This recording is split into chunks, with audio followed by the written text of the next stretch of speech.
we have very limited amount of these plants in the Gambia.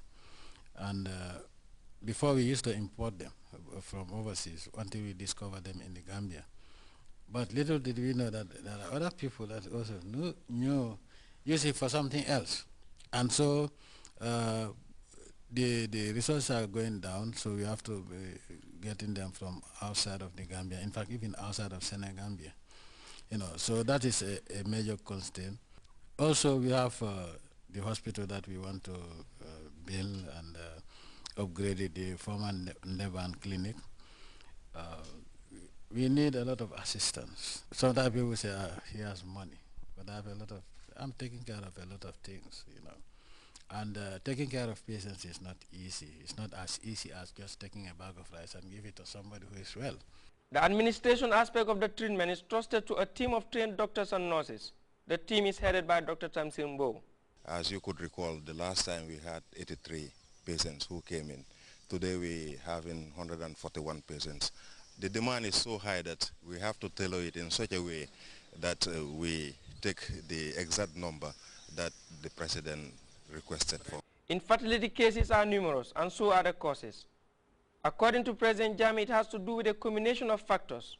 It includes being possessed by supernatural forces, but in some totally unrelated cases, the revelations can be startling.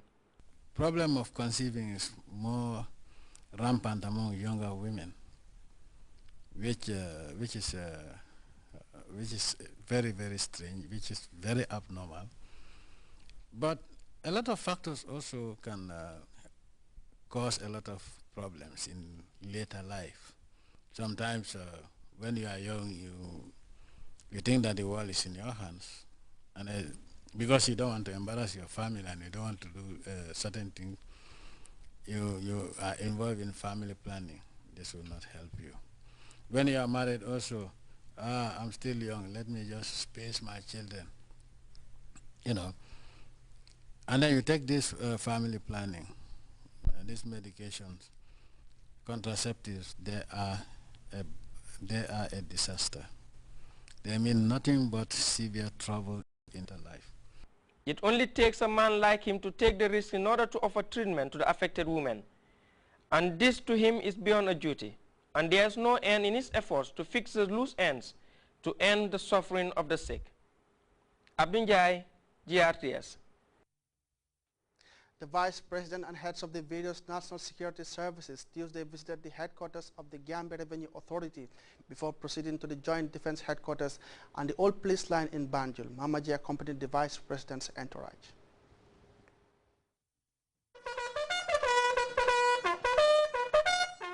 It is a constitutional requirement that the National Security Council embarked on an annual visit to all the security outlets in the country in order to get first-hand information about the working and living conditions of members of the armed and security services. It is against this background that the National Security Council, headed by its chairperson, the Vice President and Minister of Women's Affairs, embarked on this tour. The visit avails the delegation the opportunity to discuss and interact with the security officers as well as the local communities. The Gambia Revenue Authority headquarters was the Vice President's first port of call, where she met with authorities who took her around the facilities.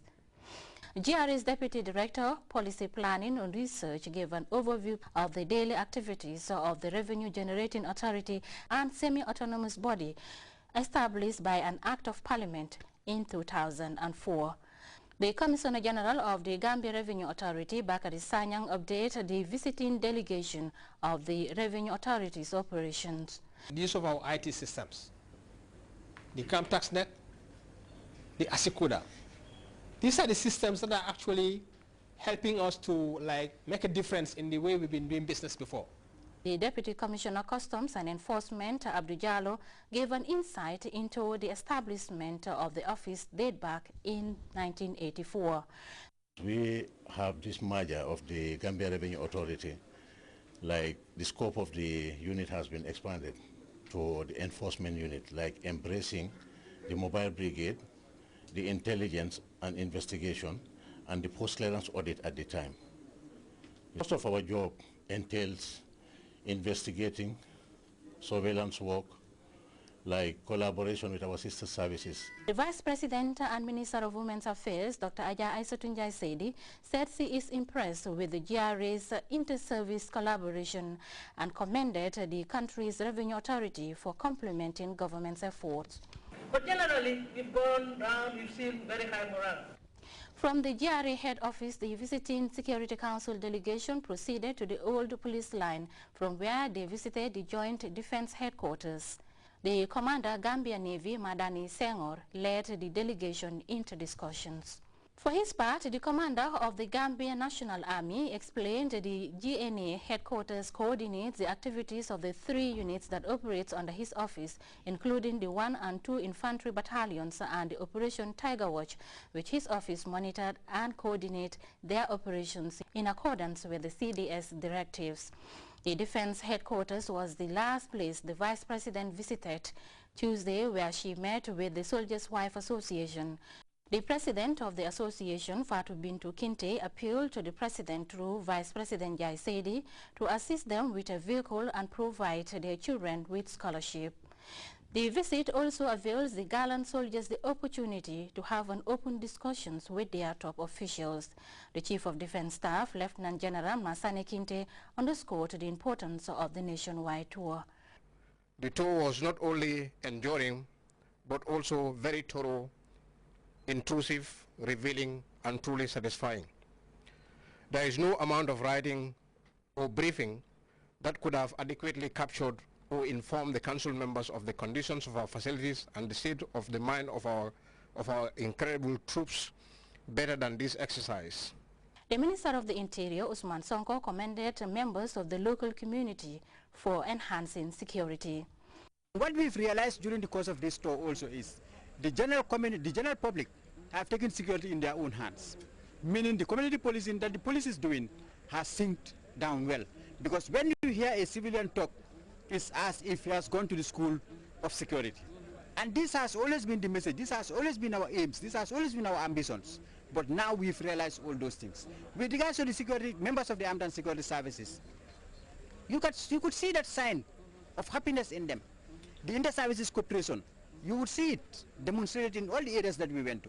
Because there they have these joint security patrols. They're doing everything together because they've now realized that the members of the armed and security services are one family. At the end of the tour, GRTS sounded the impressions of the Vice President. Generally, everything we are hearing from the civilian society about the security, everything we are hearing from local administration about the security is positive, I can tell you that.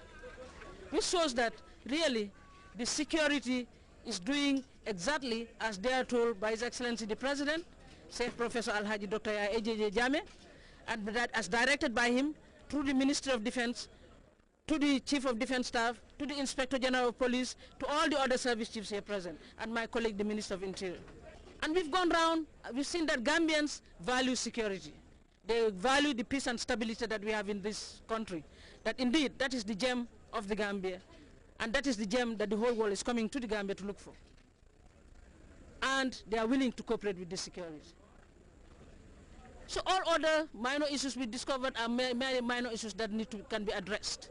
But the major is really, this tour has told us that things are in place, that the top brass of all the security services are doing their job as per their differing mandates.